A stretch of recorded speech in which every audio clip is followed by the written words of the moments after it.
What would you do if one person's anger could destroy a community's heart? In the quiet town of Willow Creek, where the sun dipped low over the rolling hills and the laughter of kids echoed through the park, the skate ramp stood as a beacon of freedom. It wasn't just a slab of concrete. It was a haven for dreamers, a place where scraped knees and bold tricks forged friendships. But one woman's rage would tear it all apart, leaving scars no one saw coming. The ramp was the pride of Willow Creek Park, built 3 years ago after a group of teens, led by 16-year-old Javier Torres, petitioned the county for a space to skate. Javier, with his quick grin and relentless optimism, had rallied the town kids' parents, even the grumpy old hardware store owner, Mr. Callahan. They raised funds, painted murals, and celebrated its opening with a skate jam that drew crowds from neighboring towns. For kids like Mia, a shy 14-year-old who found her voice through her board, the ramp was everything. It was where she met her best friend, Leo, a lanky kid with a knack for ollies and a heart bigger than his bravado. The ramp wasn't just a place. It was a promise that Willow Creek cared about its youth. Enter Karen Whitaker, a 42-year-old real estate agent who lived in a pristine house across from the park. Karen wasn't a villain in the cartoonish Cinceno twirling mustache or evil cackle. She was just Karen. She wore crisp blouses, drove a gleaming SUV, and had a habit of pursing her lips when she saw kids skating.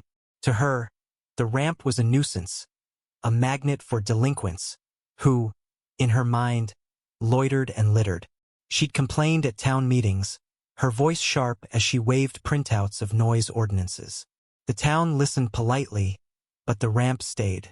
It was, after all, a public good, approved by the county and loved by most. One humid July evening, as the sun painted the sky orange, Karen's patience snapped. The catalyst? A stray soda can, tossed carelessly near her driveway, likely by a kid heading to the ramp. To Karen, it was the final straw in a war she'd been fighting alone.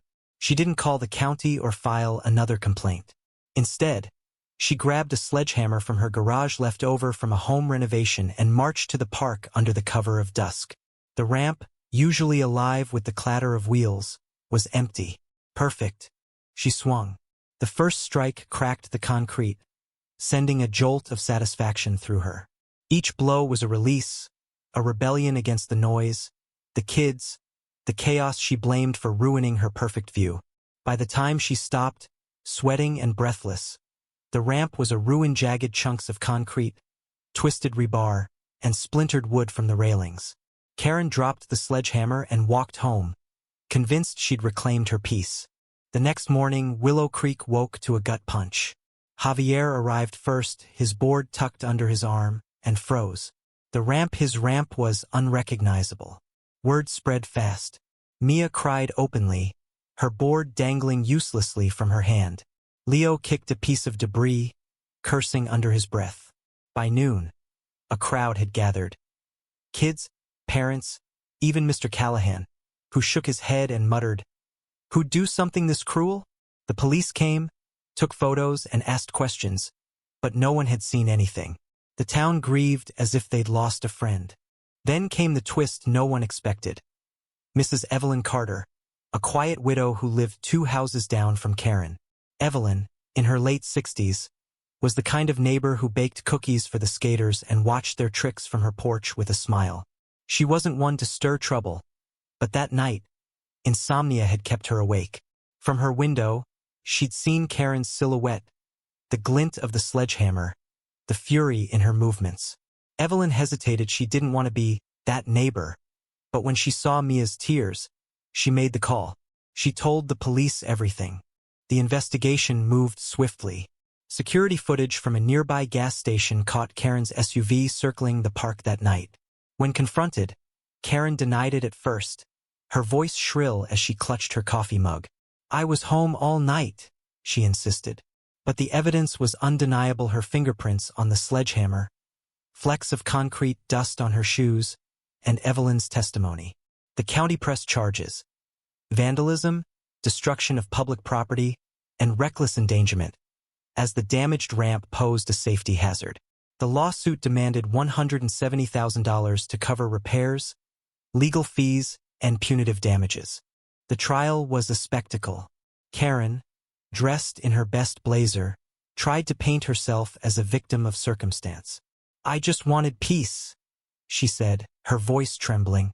Those kids were out of control. But the courtroom wasn't swayed. Javier took the stand, his usual swagger gone, replaced by a quiet intensity. "That ramp was our home," he said. "It was where we felt safe, where we belonged. She didn't just break concrete, she broke us." Mia's testimony was softer but no less piercing. "I'm not good at much," she whispered. "But skating made me feel like I was enough." Even Mr. Callahan spoke, gruffly recounting how the ramp had kept kids off the streets, given them purpose. The twist deepened when Leo's older brother, Marcus, a law student home for the summer, uncovered a detail no one had noticed. Karen had been trying to sell her house for months, but the noisy park lowered its value. Marcus found emails between Karen and her realtor, discussing how removing the ramp could boost her property's appeal. It wasn't just anger, it was calculated. The revelation turned the town's shock into fury. Karen wasn't just a frustrated neighbor. She'd acted out of greed. The verdict came on a gray November morning. Guilty. Karen was fined $170,000, a sum that wiped out her savings and forced her to sell her house, the very thing she tried to protect. The county began rebuilding the ramp, but the process was slow, and the kids were left with nothing but a gravel lot for months. Karen moved away, her name a bitter whisper in Willow Creek. Some pitied her, seeing a woman undone by her own desperation. Others saw justice, a fitting end for someone who'd shattered a community's heart. But the story doesn't end with the gavel's fall. The kids tried to move on, but the ramp's absence left a void. Javier threw himself into fundraising for the new ramp, but his spark was dimmer. Mia stopped skating altogether, her board gathering dust in her garage. Leo, ever the optimist, tried to rally everyone, but even he couldn't ignore the ache. The town felt it too a quiet guilt that they hadn't protected their kids' sanctuary. Then came Evelyn, the unexpected hero. She didn't stop at her testimony. She started a fundraiser, baking pies and selling them at the market, her frail hands kneading dough with purpose. "Those kids deserve their place back," she said. Her efforts snowballed, pulling the town together. Mr. Callahan donated lumber. Parents chipped in. Javier found his fire again, designing a new ramp with Mia's input, a ramp with a mural of a phoenix, rising from the ashes. The new ramp opened a year later, bigger and better, with lights for night skating and a plaque thanking Evelyn. The kids cheered, their boards clattering once more. But the joy was bittersweet. Mia never returned to skating. The damage lingered in her heart. Javier moved away for college, carrying the weight of a town that had almost lost its soul. Leo stayed, teaching younger kids tricks, but even he admitted the new ramp wasn't the same. It was a reminder of what they'd lost, not just what they'd gained. Karen's story became a cautionary tale, whispered at town meetings and skate jams. She'd wanted control, value, peace, but her rage cost her everything and left a town to pick up the pieces. The kids learned a hard lesson. Sometimes, the world breaks what you love, and no amount of justice can mend it completely. Willow Creek's heart beat on, but its rhythm was forever changed, a melody of resilience laced with quiet sorrow. N.D.